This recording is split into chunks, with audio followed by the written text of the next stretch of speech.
quiero darle la bienvenida a un gran amigo, a un gran periodista, a un hombre que también está haciendo un cambio por México, que es parte, en definitiva, de este esfuerzo que usted tiene, que nosotros tenemos para sacar adelante al país. Deje usted con la transformación, sino con una verdadera evolución en México. Y por supuesto que me refiero a Daniel Marmolejo. Querido Dani, muy bienvenido. Estamos a un minuto de que sean las 12 del día, así que te digo muy buenos días, tardes.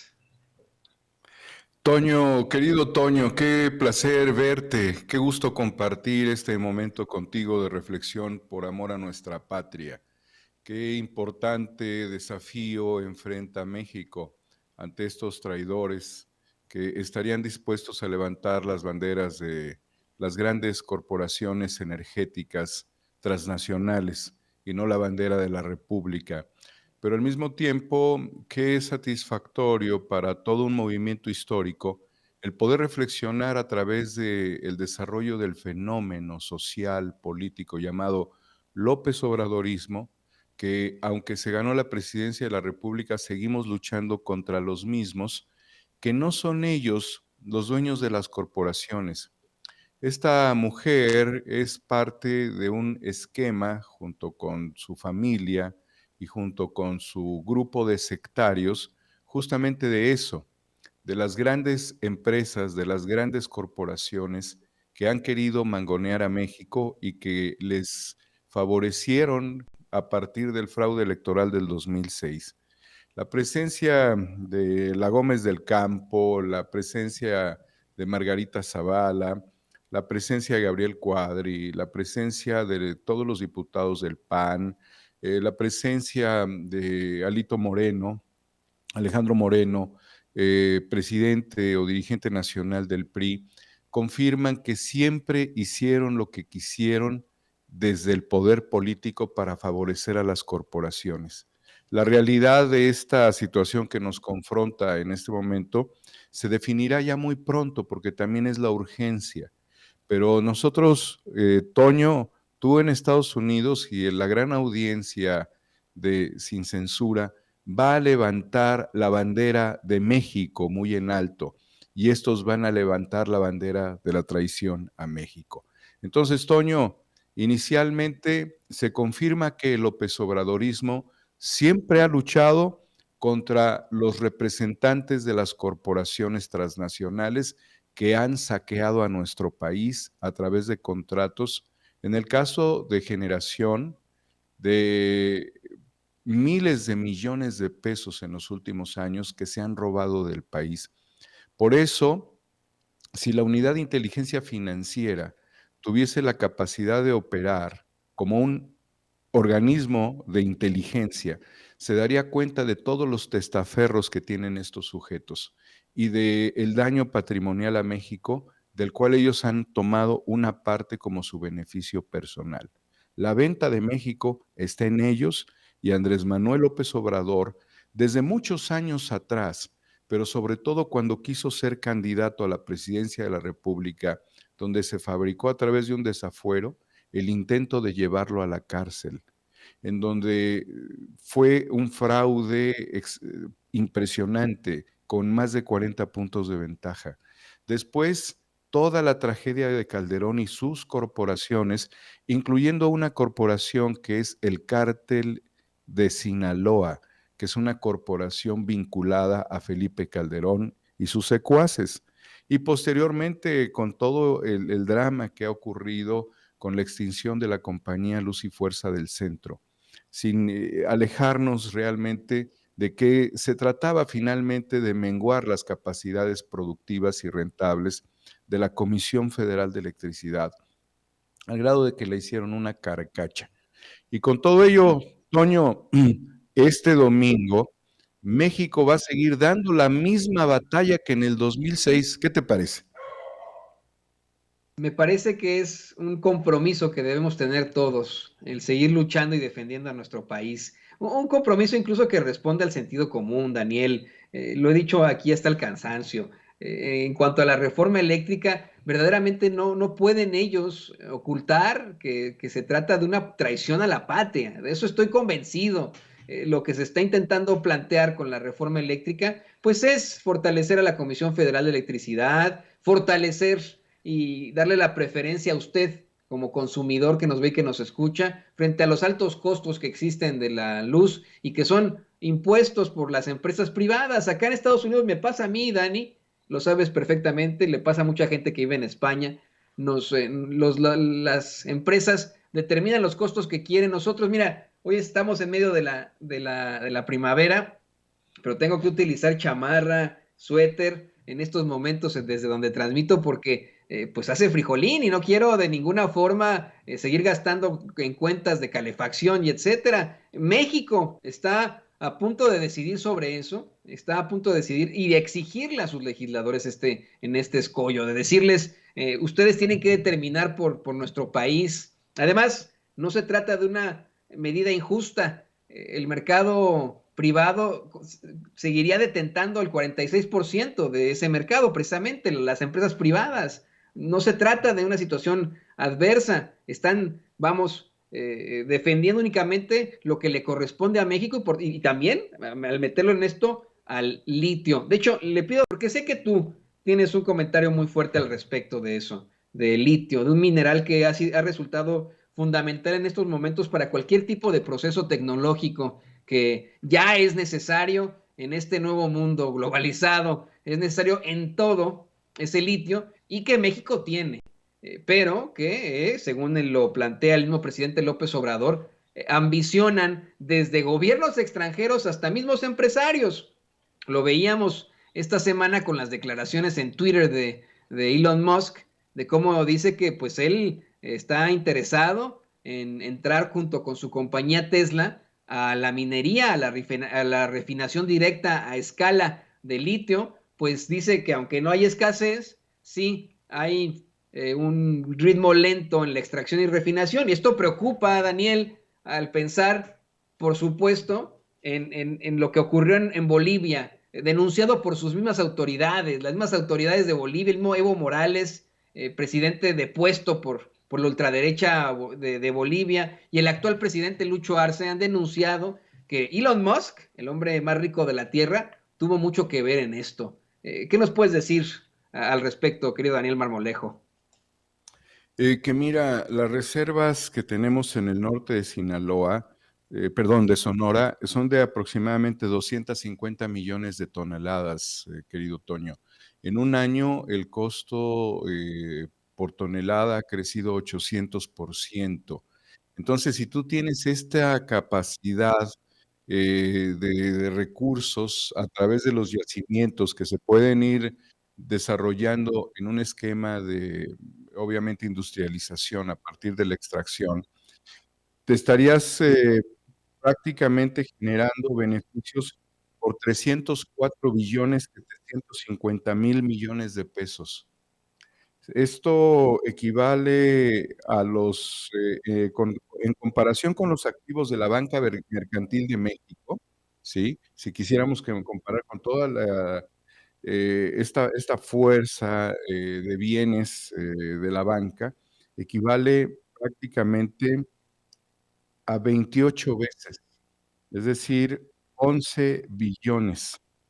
Si lo comparas con el PIB anual, te equivale prácticamente a 14 años.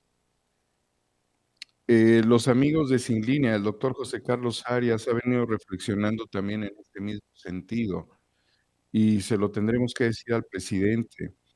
Respecto al presupuesto federal, estos yacimientos equivalen a 7,080,000,000,000, es decir, 43 años del presupuesto federal.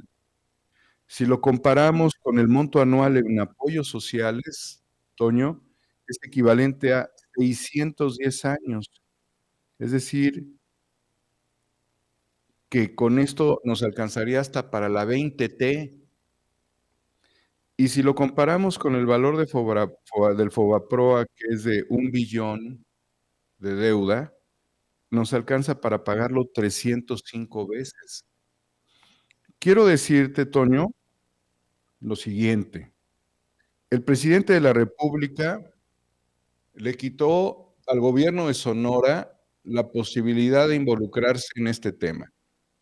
Y creo que se estaba incluso alineando para esto la ex embajadora Roberta Jacobson para ver el tema del litio en Sonora. El presidente le quitó a la Secretaría de Economía la posibilidad de manejar este tema, porque detrás de la Secretaría de Economía pudieran estar intereses, por ejemplo, de Alfonso Romo. El presidente de la República asumió esto como parte de un compromiso de garantizarle el nuevo oro, el nuevo petróleo, el negocio del litio a México. Y por eso lo integra dentro de una visión de protección y de aseguramiento soberano a través de la iniciativa de esta reforma eléctrica que se va a discutir. Yo tuve la oportunidad de acercarle al presidente una propuesta de que se desarrollara el Instituto Mexicano de la Electricidad, del Litio y las Energías Renovables, porque eso de las energías limpias es una falacia, es una mentira. Energías renovables. Toda generación de energía va a generar un determinado contaminante. Pues son renovables, mas no son limpias. Y esto utilizando a un instituto que existe, que se llama el Instituto de Electricidad y Energías Limpias, es decir, ya existe. Lo que hay que hacer es cambiarle el nombre y darle ideologización y proyecto para el desarrollo del litio junto con las energías renovables y junto con la electricidad también, mediante un proyecto de investigación que ayudara al desarrollo de la industria mexicana del litio. Esta fue mi propuesta.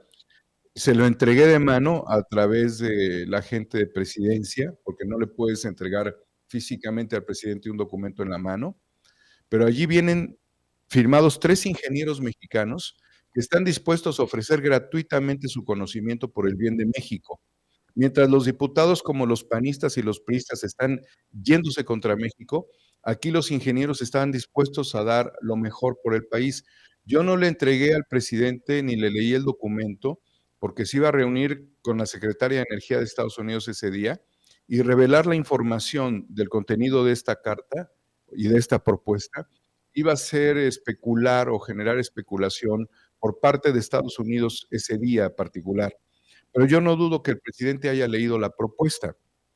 Esperamos que en algún momento pueda tener respuesta, porque creo que naturalmente lo primero es el aseguramiento de este mineral, que es un mineral raro, el litio.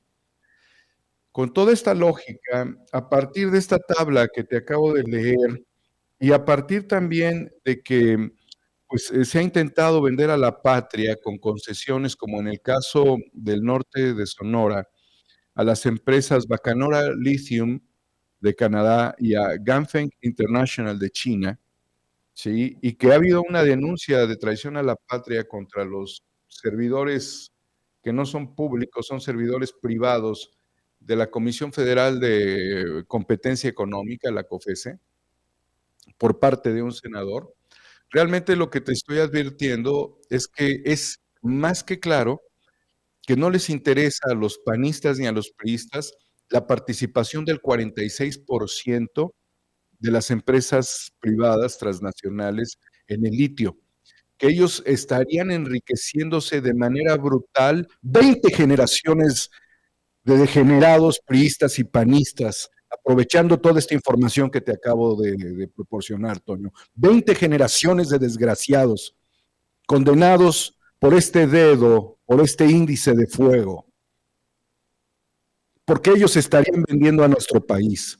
20 generaciones, malditas generaciones de vendepatrias, amparados por la posición política que tienen para querernos vender la retórica de las energías limpias que no las existen, que sean renovables, y porque no están a favor de la participación del 46% de los privados.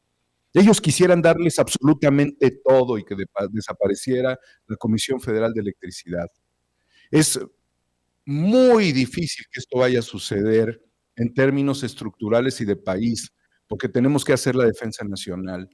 También nos señala esta situación que no logramos durante los procesos electorales intermedios conseguir la mayoría necesaria para garantizar las iniciativas presidenciales. Es decir, en muchos estados del país lograron operar las estrategias de la derecha para apoderarse prácticamente del Congreso. Y que nos quede claro que nos advirtieron a través de los videos Héctor Aguilar Camín, quien decía que el conflicto para ellos y el interés estaba en el Congreso. Ellos ya sabían muy claramente que el presidente de la República iba por reformas y es muy probable también que se haya filtrado información desde las secretarías, como posiblemente la Secretaría de Economía, ¿sí? Y desde otras secretarías también, a partir de que se estaban generando iniciativas. Y también se pudo haber filtrado información a través de aparatos de contrainteligencia metidos dentro de Palacio Nacional y de traidores, quienes estarían advirtiendo a los panistas de que el presidente iba a apretar las tuercas para la segunda etapa de su gobierno, para los últimos 3 años. Nos encontramos en el cuarto año, ¿sí? Pero no se hizo lo suficiente por parte del partido Morena y de las alianzas de la izquierda para garantizar. ¿Y por qué digo que no se hizo lo suficiente? Porque entre la pandemia, la inmovilización, la falta de operación política y desde luego el aseguramiento bajo los lineamientos de que era necesario proteger la segunda etapa de López Obrador y que iba a ir con todo, tener las garantías de seguridad en materia legislativa, tener la mayoría absoluta de la Cámara. No se hizo lo suficiente y se perdieron espacios. Se permitió, se permitió la reelección sin valorar si los diputados que estaban en condiciones de reelegirse habían hecho un buen o un mal trabajo en sus distritos, en su comunicación política, que algunos ya tenían un desgaste quizás por corrupción, quizás porque no habían comunicado necesariamente su trabajo a los ciudadanos, por muchos factores, no todos necesariamente negativos, pero el partido debió haber decantado si la reelección tenía que suceder bajo un principio fundamental. El presidente López Obrador no está a favor de la reelección. Y no quiere decir que todos los que se reelegirían serían malos candidatos, pero lo que significó es que no se oxigenó lo suficiente el proceso político electoral que dio la actual legislatura. Entonces se perdió la mayoría, no se alcanzó la mayoría absoluta, ni siquiera se perdió, no se alcanzó. Entonces, Toño, si 20 generaciones van a condenar a este país obteniendo del latrocinio de litio, obteniendo del latrocinio de las empresas bajo la reforma de Peña Nieto, la consecuencia de su voto el próximo domingo, hemos de actuar por los desafueros, por traición a la patria. Yo estoy completamente de acuerdo. Es algo que considero, Dani, no va a ocurrir. El presidente incluso esta semana dio a conocer que en otros momentos históricos pudieron haber aplicado el 33 a un Paolo Salerno, que podrían hacerlo en estricto sentido, apegándose a la Constitución, pero que no lo van a hacer, que se respetan las libertades en México. Yo estoy convencido con lo que tú planteas. Esto es una traición a la patria por parte de esos que votarán en contra de la reforma eléctrica. Nos acabas de dar datos extremadamente fuertes de que alcanzaría con las reservas millonarias que tenemos de litio en México para 20 transformaciones, para las 20 transformaciones de México. Es algo verdaderamente fuerte y qué bueno que lo puedas poner de esa forma. Por eso es que nosotros tenemos que seguirle exigiendo a esos, pues a esos sujetos que desafortunadamente tenemos al frente de alguna legislatura por parte de, bueno, de la oposición. Y le pido, bueno, don David, Daniel, te ofrecemos una disculpa, hemos tenido problemas nosotros con la comunicación aquí en Sin Censura, como ha ocurrido en otros momentos contigo, desafortunadamente empieza a fallar la conexión y justo cuando íbamos a hablar de ese sujeto tan lamentable como es Francisco Martín Moreno, pero no pasa nada, no pasa nada, vamos a nosotros a tener estos clips listos que vamos a poder subir después a nuestras redes sociales, por lo que te pido tu comentario ante lo que planteó el presidente López Obrador anoche sobre el clasista de Francisco Martín Moreno. Sí, querido Toño, lo primero que yo creo que tenemos que señalar en esta lógica es de que no es lo mismo un vendedor de libros que un escritor. Sí, independientemente de todas las diferencias que este vendedor de libros de Sanborns y de algunas librerías quiera hacer respecto a la categorización entre cultura, entre conocimiento que es parte del intento de producir una posición selectiva sobre los sujetos, cuando se vuelve en todo sentido supremacista y hasta racista, porque sabemos a quiénes van dirigidas estas tendencias de pensamiento o estas formas o estas deformaciones de su pensamiento. Decir que Martín Moreno es un vendedor de libros, pero no es un escritor, y menos es un escritor patriota. Es un vendedor de libros, de algunos estanquillos y de una empresa de Carlos Slim, que Carlos Slim, hay que decirlo muy claro, así como el proyecto de Andrés Manuel López Obrador viene junto con el proyecto de Cuauhtémoc Cárdenas de una escisión que hoy se tendría que hacer la escisión, y qué bueno que hago esta reflexión, se tendría que hacer una escisión en el PRI hoy, como la escisión de Cuauhtémoc Cárdenas y Porfirio Muñoz Ledo en 1988, cuando se formó la corriente democrática dentro del PRI. Hoy el PRI está más apendejado que nunca. Se tendrían que correr al centro para no ir contra sus estatutos ni contra su lógica. El PRI, comandado por un personaje de un estado del país que ha dado políticos que ni siquiera son de Campeche, como Juan Camilo Mourinho, otro que venía prácticamente por los recursos de la nación en el sector energético. De allí viene el tal Alito, sin que su estado, y lo tengo que decir, y sé lo que estoy diciendo, haya producido una retórica histórica política, pero viene de la ideologización petrolera en la oferta de servicios, pero este tipo no representa un talante político histórico para el PRI. Concretamente su estado tampoco, la verdad, y con todo respeto para los campechanos. Pero este sujeto realmente es un mercader que está impidiendo que el PRI haga lo que tiene que hacer, que es votar la reforma y al menos correrse al centro. Entonces, al margen de Moreno, del vendelibros y vendepatrias, hay una reflexión importante respecto a que el PRI no está generando una corriente democrática como la del 88. A los priistas les faltan pantalones y les falta bandera y les falta corazón. De esto se aprovechan sujetos como Martín Moreno para tratar de generar estas formas de análisis, si así le quieres llamar, que lo único que intentan es seguir socavando la unidad popular que es producto de la urgencia y de la necesidad de un país de unirse todos los pueblos de nuestro país en un solo puño, todas las expresiones políticas de nuestro país en un solo puño, toda la cultura que amalgamamos como resultado del sincretismo en un solo puño. Entonces lo que están haciendo es el intento retórico de dividirnos.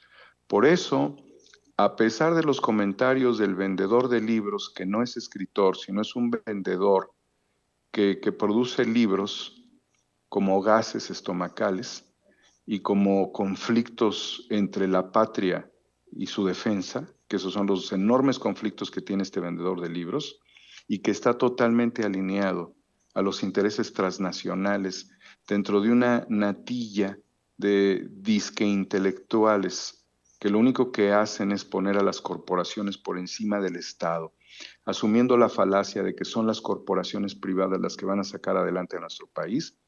El PRI, como consecuencia de todo ello, y ahí está la monstruosa esa señora Pajés y toda esa bola de vividores que han consumido al país bajo la lógica del acuerdo del nacionalismo revolucionario, que hoy son incapaces de refrendar. El PRI está muerto a partir de que no se corra en este momento al centro político, ni siquiera a la izquierda, que se corra al centro. El PRI está totalmente a la derecha. El PRI no surgió como la derecha, surgió como la institucionalidad de la revolución postrevolucionaria, la forma de darle un orden y un sentido al país y un ordenamiento institucional. Corporativizó la participación política a nivel sectorial y tenían capacidad de representación en los distintos sectores. Hoy el PRI está corrido a la derecha y no al centro, y el PRI no tiene la capacidad, bajo este sujeto campechano, que no tiene un talante político histórico de valor revolucionario, no lo tiene, consolidar o conformar a través de una decisión una corriente democrática nacionalista en torno a la reforma. Hemos y rescataremos las voces de algunos de los diputados que valientemente se confrontan con el campechano para decirle, ni madres, güey, contigo no es así. Eres producto de una ideologización burda del interés nacional, pero el PRI no logra cuajar en un frente o en una escisión, pero todavía estaremos por ver qué es lo que pasa. Por lo pronto, a esa falta de integridad política y a esa falta de amor patriótico, surgen vendedores de libros y tuiteros como Martín Moreno. Esa es mi reflexión de un sujeto que para mí no es un escritor. Si tengo un libro de él, en algún momento que habré comprado, lo destruiré. Y mira, yo te agradezco, querido Daniel Marmolejo, lo que nos estás comentando. En medio de cortes en la transmisión, hay un señor que hasta me grita aquí, que me dice que te avise que corte. Hasta me pone carajo, Carlos Herón ahí. Pero mira, Daniel, estas declaraciones que tú estás haciendo están quedando grabadas y las vamos a subir.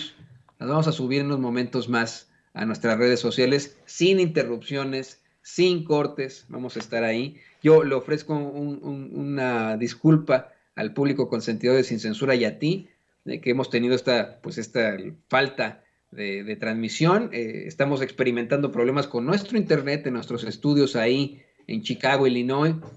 Ya no es la primera vez, nos hemos comunicado con la compañía una y otra vez. Esta semana hemos experimentado al menos 4 cortes de este estilo. Nos da mucho coraje, nos parece terrible, especialmente en comentarios como los tuyos. Pero mira, yo insisto, esto va a quedar grabado y se va a subir a nuestras redes sociales, por lo que te pido que por favor nos compartas tus redes para que la gente se ponga en contacto contigo, querido Daniel Marmolejo. Gracias, Toño. Mis redes son 4A República. 4A República en YouTube, que surge como el proyecto de transformar a México en un país que recupere el sentido social y el sentido democrático. Así surgió Cuarta República, reflexionando sobre el pacto social. Y por eso el canal se llama así y es 4A República, porque esto fue lo que se planteó en la plaza pública. Consolidar la Cuarta República, que están limitando los priistas y los panistas corruptos. Y mi cuenta de Twitter es Homo Ex Novo. Y el que nos estén cortando la transmisión no es novedad, querido Toño. Nosotros somos el peso específico de la reflexión de nuestro país, al cual amamos y por el cual moriremos. Y hoy viviremos en esplendor. Así es, querido Daniel Marmolejo. Lo has dicho con toda su fuerza y yo le agradezco a ti, al público consentidor que dice, aquí nos quedamos, aguantamos, aunque se esté cortando. Al rato lo vemos, pero aquí aguantamos, aunque para que se queden en los 5,000 espectadores. Muchas gracias a ti, muchas gracias al público consentidor que siempre están aquí con mucha fuerza y nos seguimos viendo, querido Daniel Marmolejo. Y mire,